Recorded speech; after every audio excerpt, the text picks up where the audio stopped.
সালামু আলাইকুম। নিশ্চয়ই সবাই ভালো আছেন। মাঠে আসলাম, গত 2 দিন আগে ধান কাটলাম। ওই যে জমিটা দেখতে পাচ্ছেন, ওটা তো লাস্ট 2 দিন বৃষ্টি ছিল। আজকেও বৃষ্টি আসবে ওরকম সম্ভাবনা আছে। এখন সমস্যা হচ্ছে, এভাবে বৃষ্টি হলে তো ধান বাড়িতে নেওয়াটা আসলে অনেক সমস্যা হয়ে যাবে। আর এখন কিন্তু ধান কাটার সময়। ওই যে দেখতে পাচ্ছেন, ওই দিকটা মানুষ নিচ্ছে।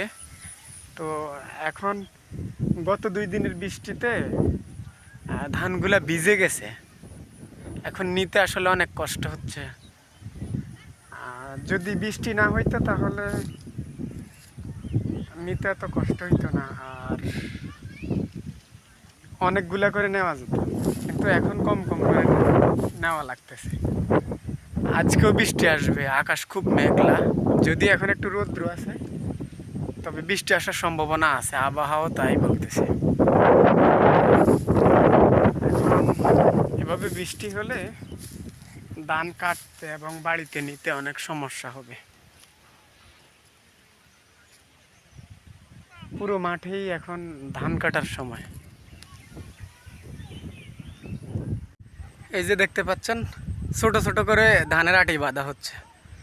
কারণ ওই ধানগুলা ভিজে আছে, তো বেশি করে নেওয়া যাবে না, সেজন্য ছোট ছোট করে বেঁধে দিচ্ছি।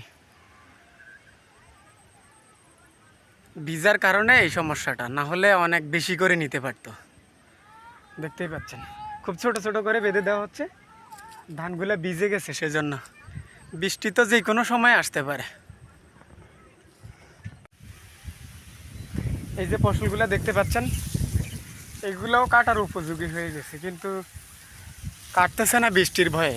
যদি বৃষ্টি আসে তাহলে তো বাড়িতে নিতে সমস্যা।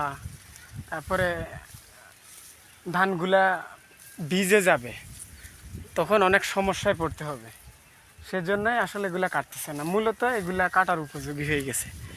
এখন যদি আল্লাহ রহম করে, তাহলে কৃষক তাদের ধান সুন্দরভাবে ঘরে তুলতে পারবে, যদি বৃষ্টি না হয়।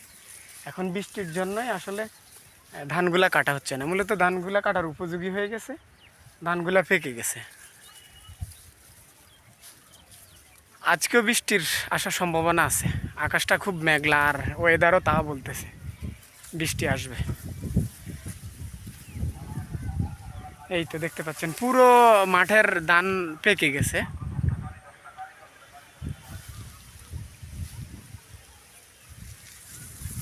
এই তো, সবাই ভালো থাকবেন। আল্লাহ হাফেজ।